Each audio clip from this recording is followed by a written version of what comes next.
A crippled airliner falls towards the Indian Ocean. It has no fuel, no engine power at all. Both engines are out. That's it. The captain struggles to do what no one has ever done before: safely land a passenger jet on the open ocean.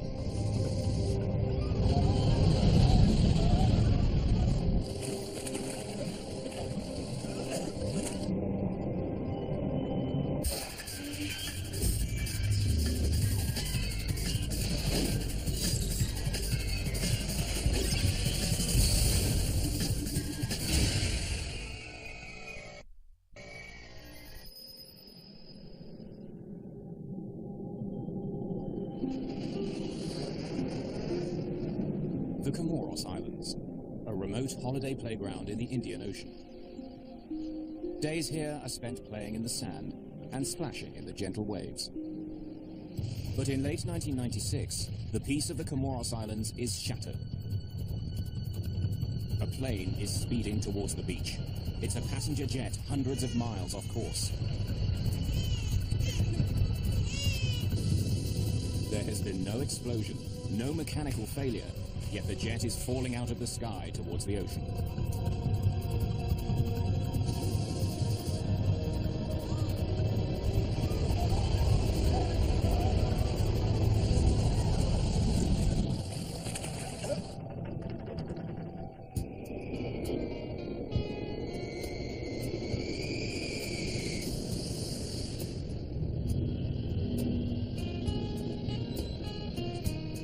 Ethiopian Airlines Flight 961 is on a routine trip from Addis Ababa to the Ivory Coast.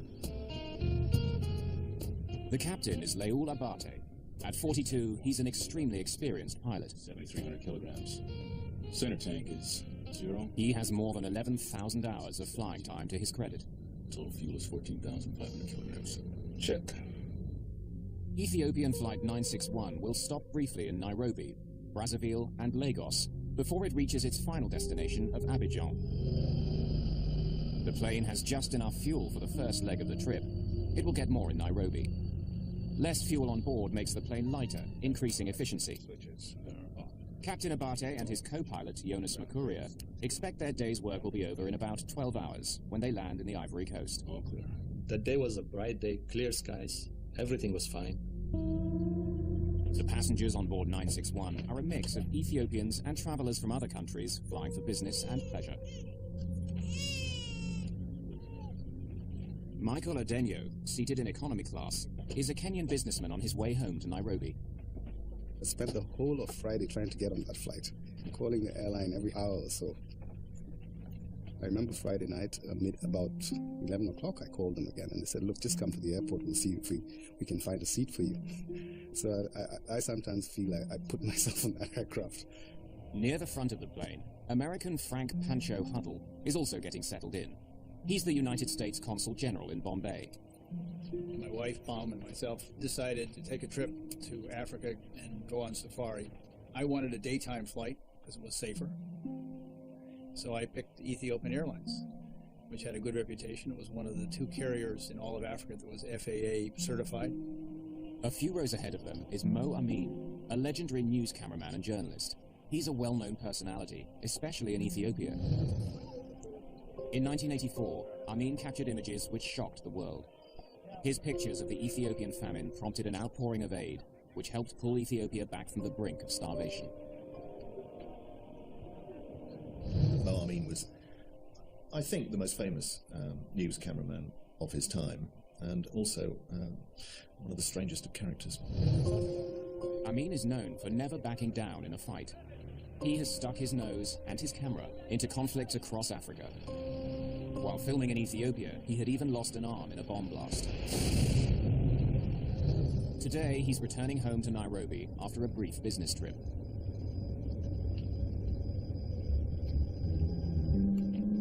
By the time all the passengers are on board, Flight 961 is carrying 175 people.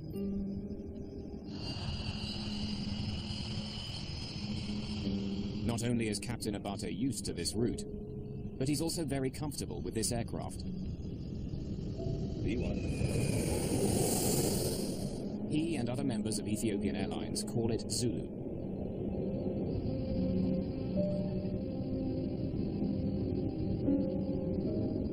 As the plane climbs into the sky, 3 Ethiopian men have settled into their seats. All are in their mid-20s.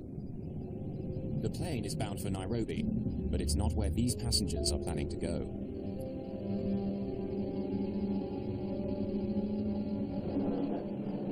We took off, everything was fine. The cabin crew called us, she asked if we want to have coffee or tea, whatever. Yeah, thank you. Coffee? Make it 2. The plane is flying at 12,000 meters when the 3 young Ethiopians make their move. And I heard a noise at the back, somebody shouting, and when I looked back, he was running up towards the front, pushing the air hostesses away.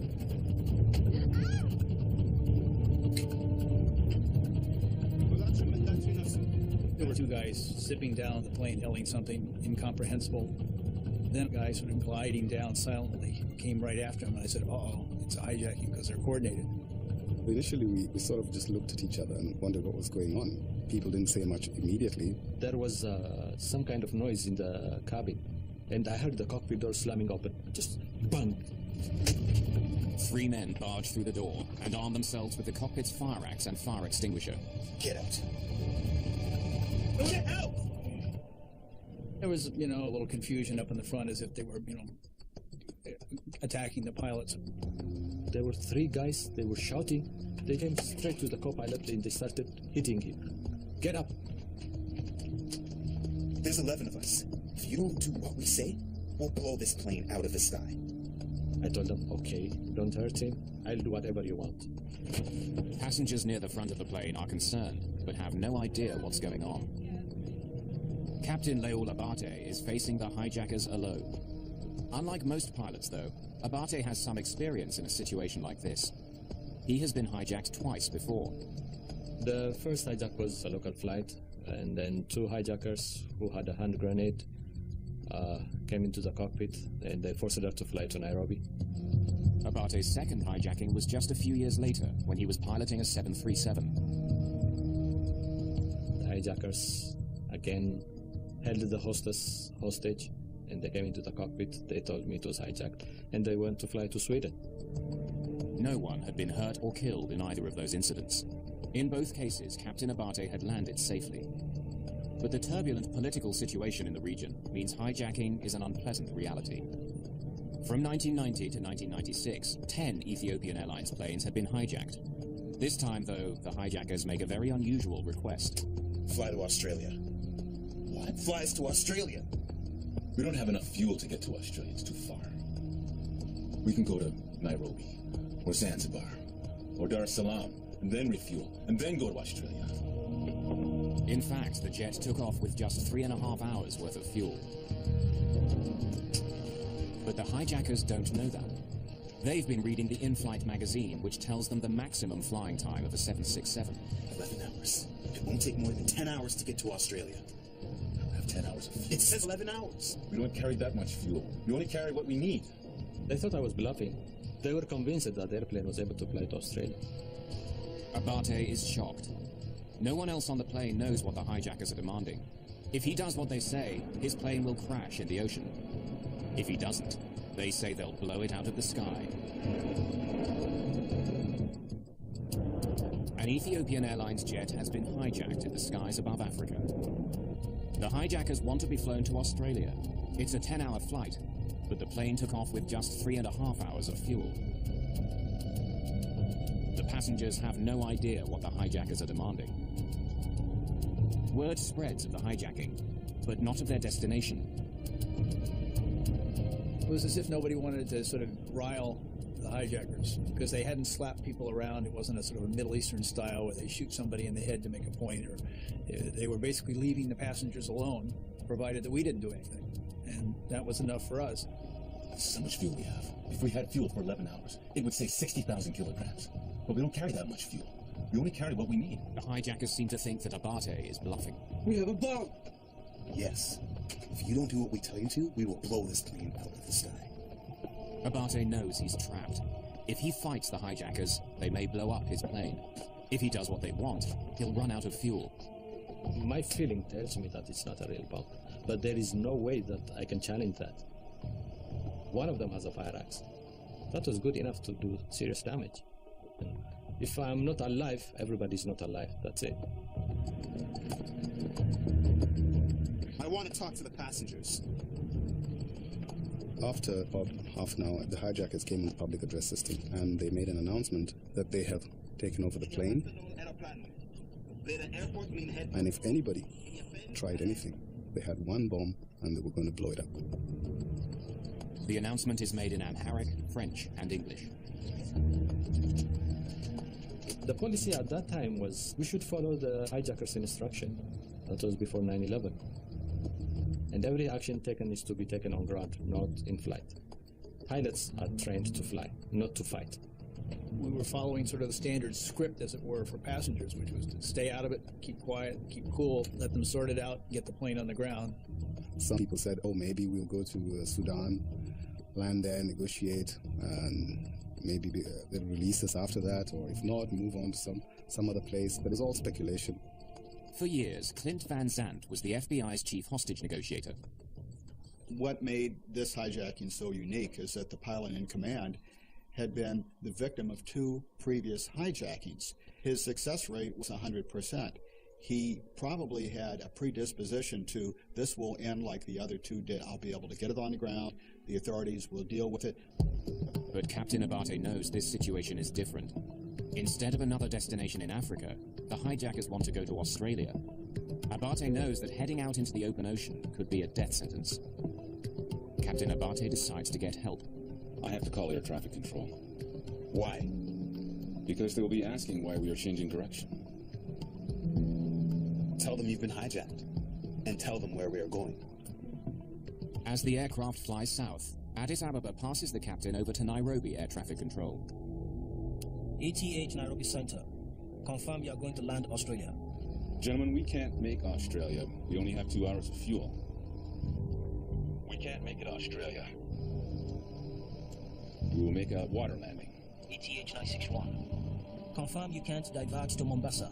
They refuse to land anywhere other than Australia, so we have no choice. Except when we finish our fuel, we will land on water. But with 2 hours of fuel, you can't make Australia. Why don't you land Mombasa? Okay, just a minute. Abate connects the air traffic control to the cockpit speakers. Okay, I just wanted our hijackers to hear what you are communicating. Okay. And if you have anything to say, go ahead and tell them. Okay. I am advising you that with 2 hours of fuel, you will be unable to reach your destination. And probably you would have to land underwater. The solution is for you to land in Mombasa.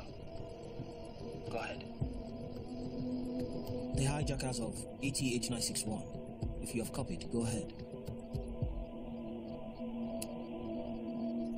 Waiting to talk, stand by. Do you want to talk to them? Okay, they say they don't want to talk. They're not willing to negotiate on any terms. Confirm they are ready to land in the ocean and drown. Do you have another alternate aerodrome? Please advise. I have no alternate aerodrome. Sir, I'm in a very tight corner. Enough talk. We will not negotiate. Let's boom. Let's boom. They said follow our instruction. If you don't, we'll blow the airplane up.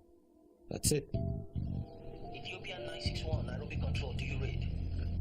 There would be no further communications between the aircraft and air traffic control. An hour has passed since the beginning of the hijacking. No one knows exactly what's going on in the cockpit. For the rest of the passengers and crew, the flight has settled into an uneasy routine. We went generally south, and there was an eerie, edgy, nervous calm. Nobody's talking much. People are in their own little individual worlds. With only a fraction of the fuel needed to get to Australia, Abate decides to defy the hijackers. Without their knowledge, he continues south instead of east towards Australia.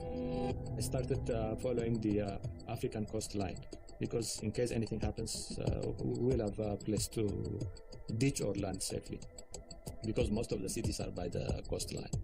But with a glance out of the window, the hijackers suddenly realize they've been tricked. I still see land.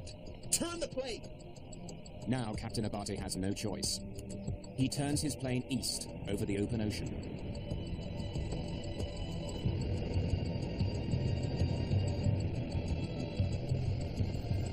As the ocean unfolds below him, the captain begins forming another plan.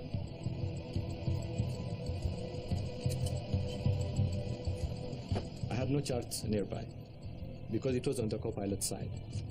So I had a small atlas. So I took out that atlas and I saw the Comoros Island. Nestled between the African continent and the island of Madagascar is their only hope, the Comoros Islands. A remote holiday playground in the Indian Ocean. I had no idea what that place was. I never heard of the word Comoros before. I just headed towards it. It was a guess. The Comoros Islands are his last chance to land safely.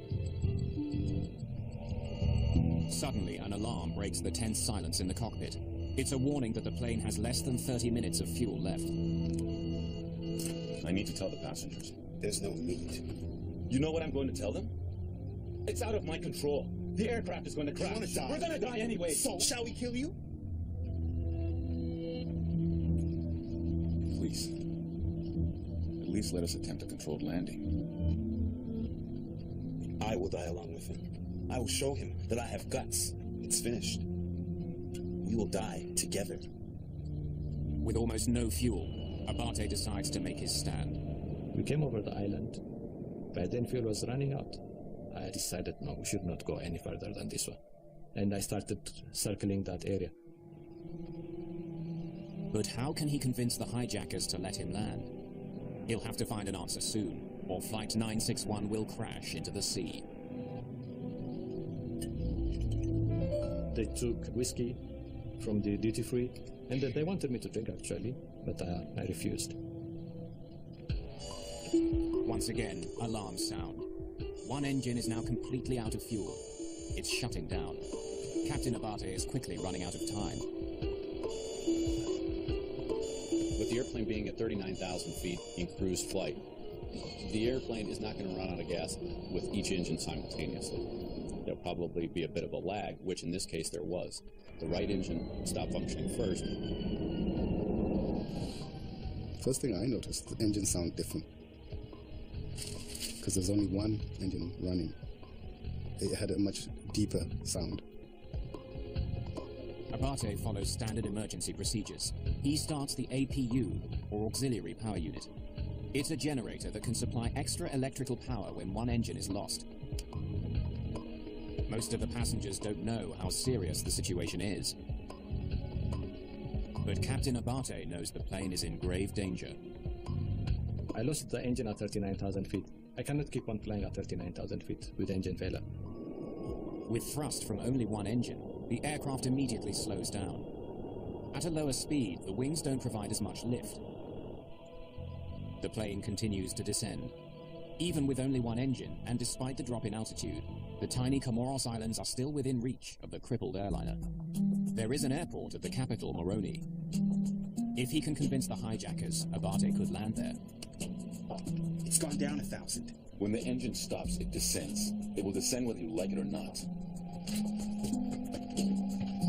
Alone in the cockpit, Captain Abate takes a dangerous chance. He explains the situation to everyone on board. Ladies and gentlemen, this is your pilot. We have run out of fuel, and we are losing an engine at this time.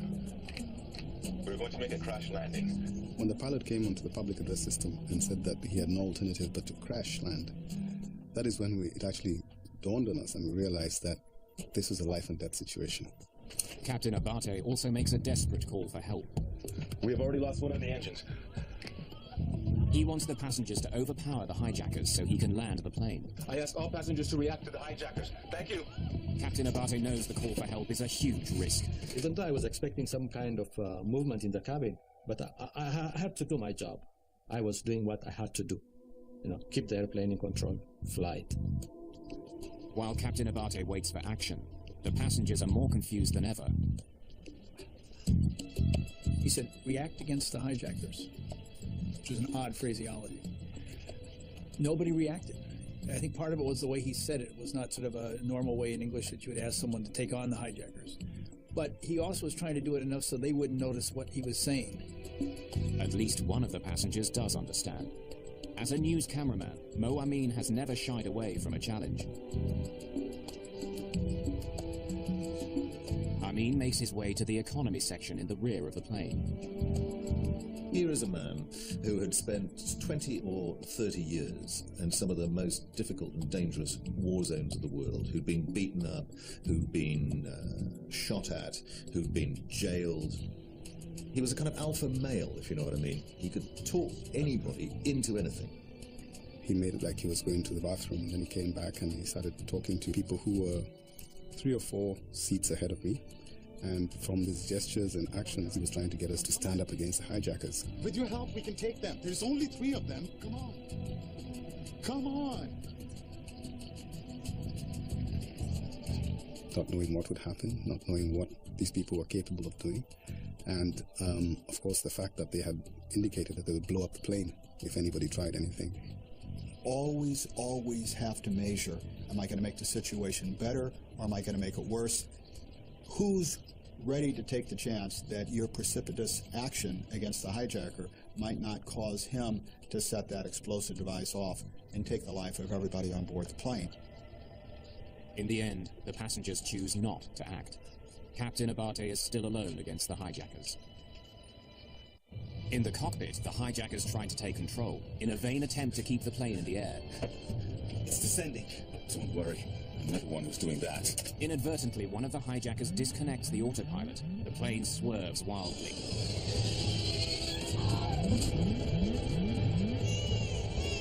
Don't move! Listen! I am not applying any motion. The aircraft is doing it by itself. He was trying to fly the airplane, he was trying to disconnect the autopilots, all sorts of things. It's all over. We will drop in the ocean. 31? Abate makes another attempt to explain the desperate situation to the hijackers. Perhaps they will finally allow him to land at the nearby airport. This is 0, and this is coming to 0. I prayed to God. I wish I wasn't in this situation. Now I'm in it, but help me to save these people. Ladies and gentlemen, please sit down and fasten your seatbelts. Do not panic. I'm starting to say, oh, I love you, dear. It's been a good ride. My wife is sort of unsentimental, psychiatric nurse. And she tells me, get up, stand up, get our bag down from the overhead, pull out your extra glasses, put them in your pocket, and get some food from me, and I want this, this, and this food. She had carefully picked things that wouldn't make her thirsty. She said, there's not going to be any meal service once we hit the water. Finally, the plane runs out of fuel. So you're killing every dinosaur. Sit down. From now on, you can't do anything to me. What? From now on, you can do nothing to me. The other engine stopped, and it sort of went quiet. Then it started to get hot within the cabin. The light started to flicker, and gradually it went out. That's it. Both engines are out. That's it. Is this what you wanted? This $40 million aircraft has become a 100-ton glider. The plane is out of fuel, and Abate is out of options. A crash landing in the sea is all but inevitable. Both engines are out. That's it. Is this what you wanted? Almost 4 hours after takeoff, Ethiopian Airlines Flight 961 has finally run out of fuel. Hijackers have taken over the plane and have forced the captain to fly over the ocean. The loss of engine power starts rippling through the plane. As well as driving the jet through the skies, the engines supply power to most of the electrical and hydraulic systems. Without the engines, the computer screens, automatic pilot, and many other functions of the plane stop working. Although the engines are now useless, a low-tech backup system allows the pilot to retain some control. The ram air turbine, or RAT, is the last line of defense when all the engines fail. A small trapdoor automatically opens, and the turbine, a small propeller, pops out. The rushing air turns the propeller like a windmill, generating just enough electrical power for basic flight instruments and controls, including airspeed. Since it was power off, that means there was no electrical or hydraulic power. The controls were heavy. The turbine doesn't provide enough power for Abate to operate the flaps, which would help slow the plane down for landing. Wherever he lands, Captain Abate will have to do so at a dangerously high speed. Power of landing is the power of ditching. Nobody's trained in the world. flying over the water, you need accurate instruments. I didn't have any of the instruments. Without engines, a large passenger jet can glide 18.5 kilometers for every 1,000 meters of altitude it loses. At 6,400 meters, the Ethiopian Airlines plane can travel for nearly 120 kilometers before it hits the ground. One of the things that the captain's got to worry about now is with both engines shut down, the airplane's going to go down. It's just a matter of where, and that's going to be controlled by the pilot flying. It's an extremely dangerous situation few pilots in the world have ever faced. In 1983, another 767 pilot found himself in a similar predicament. Air Canada Flight 143 ran out of fuel and landed on an abandoned Air Force base, sustaining only minor damage. In the right circumstances, a safe landing without power is possible. Captain Abate hopes to land at the airport in the Comoros Islands, but struggling against the hijackers on the final turn, he loses his bearings and cannot visually locate the runway. I was within the vicinity of the airport, so I was keeping the airport in my sight all the time. Then through the struggle, I lost my position. I lost where I was. In the critical seconds it takes to find the airport again, he loses too much altitude and doesn't know if he can make it to a runway. A water landing is now his only option. He knew that he was going to have to ditch the airplane. He was going to have to put the airplane down in the water. How he was going to do that was now a different plan because he'd never been trained to do that, not with two engines out. Landing on the ocean is even more dangerous than bringing a plane down on the ground. If you were trying to crash land on the ground, the airplane would have a surface to slide across. That surface does not exist when you're ditching the airplane in water. The airplane is going to touch down on the water, and then at some point it's going to dig in to that water. When that happens, the airplane's going to try to stop instantly. In trying to bring his plane down safely, Abate faces unique challenges. Planes such as the DC-9 have flat bottoms which would skim the surface of the ocean on landing, slowing down more smoothly. But the engines on Abate's 767 hang below the body. They could act as enormous scoops, grabbing hold of the water as the rest of the plane plows ahead. The force will tear the jet apart. It was getting hotter and hotter, so we started to sweat because I guess the air conditioning system was not working since there was no power. And that's when people started to scream, started to panic, looking for life jackets, praying to Jesus, praying to Allah. Some ladies were asking people to go and plead with the hijackers, not realizing that it wouldn't make any difference at this particular time. We didn't have any fuel, and that was it. We're going down, but I guess at that time, you know, your hope is all you have. Descending fairly rapidly. The plane is lurching wildly a couple of times. They're fighting up in the cockpit for the controls. It's my responsibility.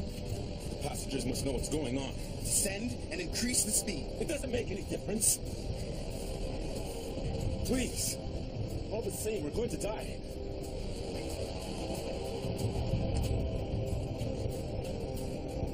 Please maintain calm. Prepare for an emergency landing. Put on your life jackets, but do not inflate them. Some passengers either don't hear the captain's instructions or decide to ignore them. They inflate their life jackets. I heard a pop, pop, pop, pop, pop, pop, pop back in the tourist class. And everybody panicked and inflated their life jackets. I actually got up on my seat and told people don't inflate your life jackets inside the plane. At the front of the plane, Mo Amin tries a last-ditch attempt to negotiate with the hijackers. No, sit down. Mo had a desire to dominate every situation he was in. In a situation like that, it would be Mo talking to the hijackers. He would be negotiating with the hijackers. He would be, I'm sure, trying to get the other passengers to face these guys down. But Amin's efforts have no effect. The hijackers are determined to let the aircraft crash. Then, for the first time since the hijacking began, Captain Abate gets some help.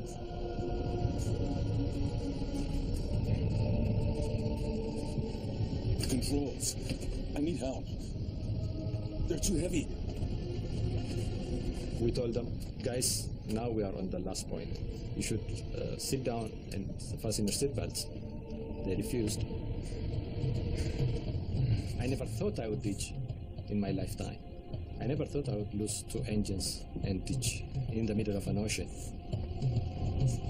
I never thought anything would like that happen in my life. Last few seconds, I remember looking out both sides of the window. I could see water. And then I took the crash landing position. All these things go through your mind. I guess, having been brought up in a Christian family, I said my last prayers. And said, well, if there is heaven, I hope I get out on the right side of things. Outside in the window, you could see land at the last minute. And we realized that we were, for the first time, that we were near land, but over water. I used to love that airplane. We used to call it Zulu. In my heart, I was talking to it. So I said, Zulu, you can make it. Now you should be able to. I know you'll make it. You know, I was talking to it. On the beach, tourists are stunned. The horror of the crash is captured on one of their video cameras. The plane is flying at more than 370 kilometers per hour when it hits the water. First bump, fairly gentle. And I sort of breathed a sigh of relief. Wow. As soon as we touched the water, it was quite violent. And then the second bump was like a 30-mile-an-hour auto exit. I had a feeling the plane was not going to hold. The third bump, and I said, "Oh, I'm dead." And I blacked out. Oh my God! Oh no! The ditching was very rough. The aircraft broke apart into 3 pieces. The cockpit broke off and the tail end broke off, so we started to go down. There was water gushing in on both sides. Passengers who survived the initial impact struggle to escape from the shattered wreckage. As water pours in, people who've already inflated their life jackets become trapped. The water pushes them towards the ceiling of the plane. In that kind of panic, people do all sorts of things that maybe are not rational. The life jackets make it very difficult to swim underwater. Many passengers can't escape the sinking cabin. The aircraft was full of water. I have no fear of water, having done competitive swimming in school. And I went for my seatbelt, and I couldn't find it buckled. So I moved my hand down to my knee and found it, pulled it open, and I pushed out. And I looked at the back of the aircraft. I could see some light at the end, and I decided to swim out in that direction.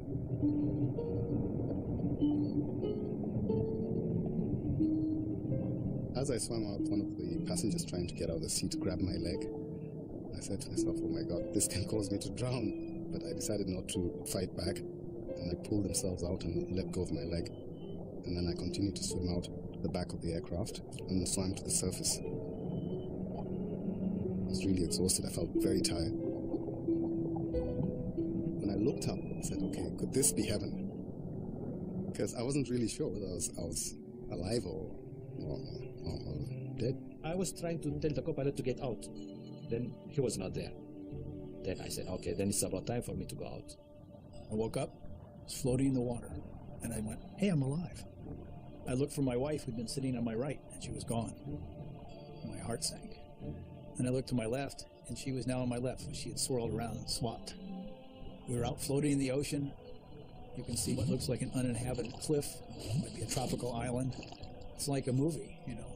When I looked around me, I could see all these people, life jackets and bits and pieces of debris, broken seats, floating bodies.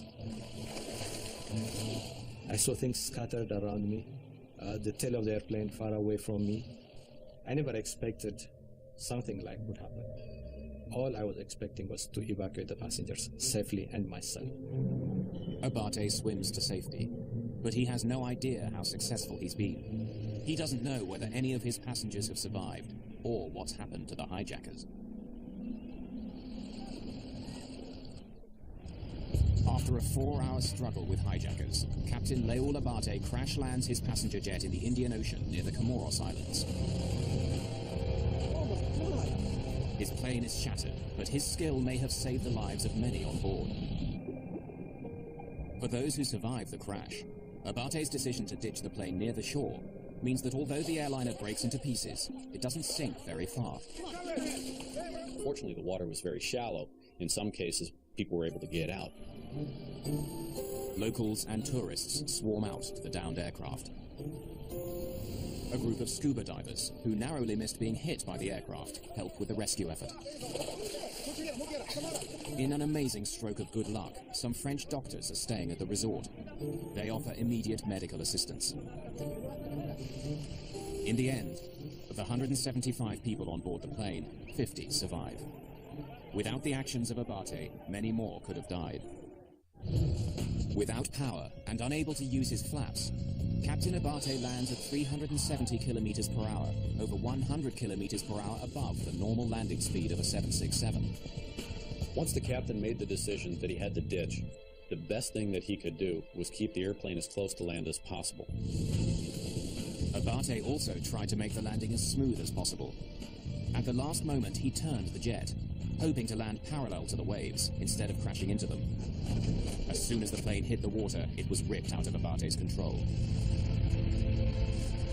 The airplane touched down left wing low, so the left wing actually grabbed the water. The 767's massive, low-slung engine dug into the water, spinning the plane around.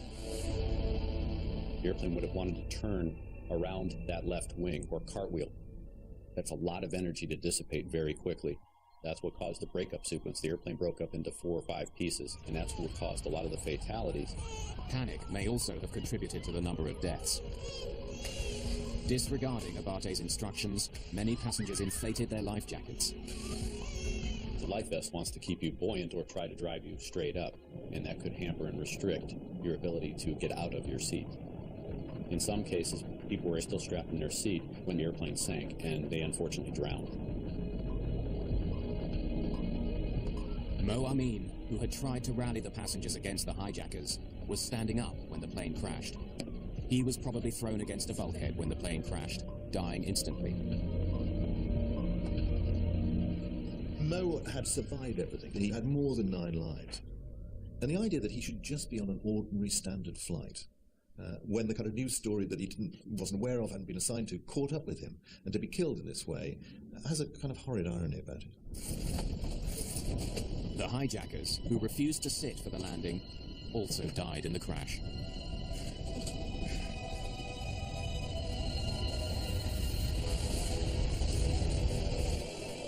In the days after the disaster, other pieces of the puzzle became clearer.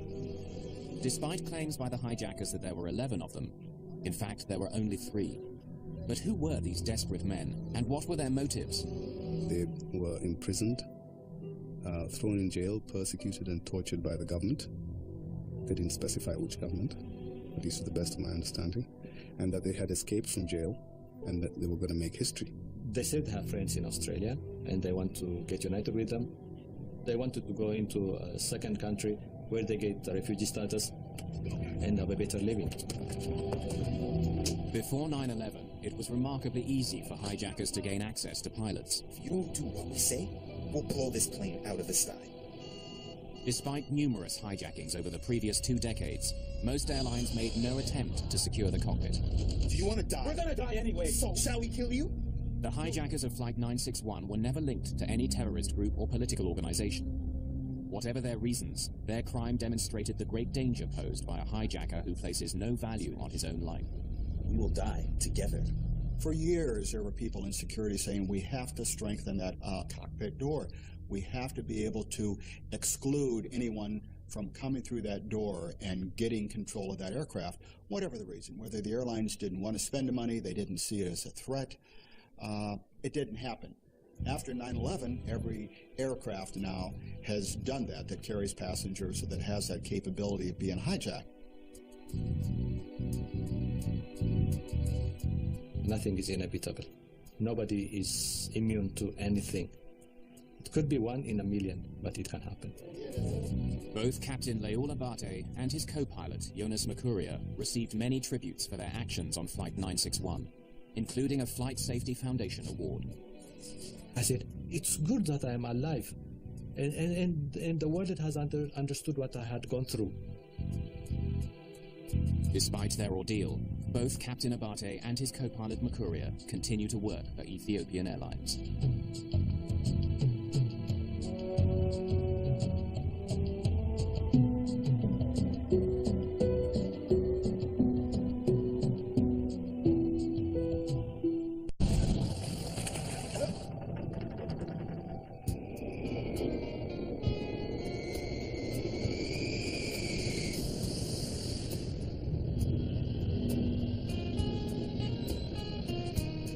Ethiopian Airlines Flight 961 is on a routine trip from Addis Ababa to the Ivory Coast.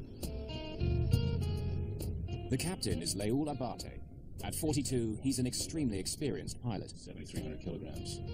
Center tank is 0. He has more than 11,000 hours of flying time to his credit. Total fuel is 14,500 kilograms. Check. Ethiopian Flight 961 will stop briefly in Nairobi, Brazzaville, and Lagos before it reaches its final destination of Abidjan. Just come to the airport and see if we can find a seat for you.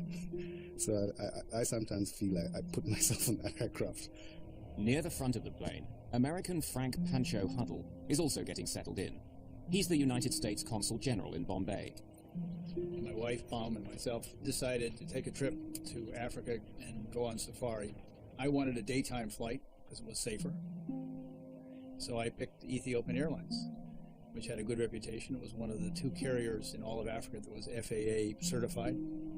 A few rows ahead of them is Mo Amin, a legendary news cameraman and journalist. He's a well-known personality, especially in Ethiopia. In 1984, Amin captured images which shocked the world. His pictures of the Ethiopian famine prompted an outpouring. The Comoros Islands, a remote holiday playground in the Indian Ocean. Days here are spent playing in the sand and splashing in the gentle waves. But in late 1996, the peace of the Comoros Islands is shattered. A plane is speeding towards the beach.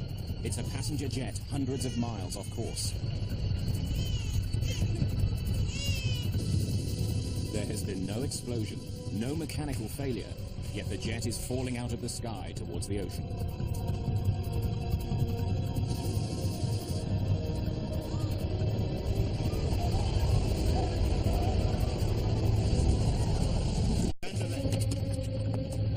A crippled airliner falls towards the Indian Ocean. It has no fuel, no engine power at all. Both engines are out. That's it. The captain struggles to do what no one has ever done before: safely land a passenger jet on the open ocean.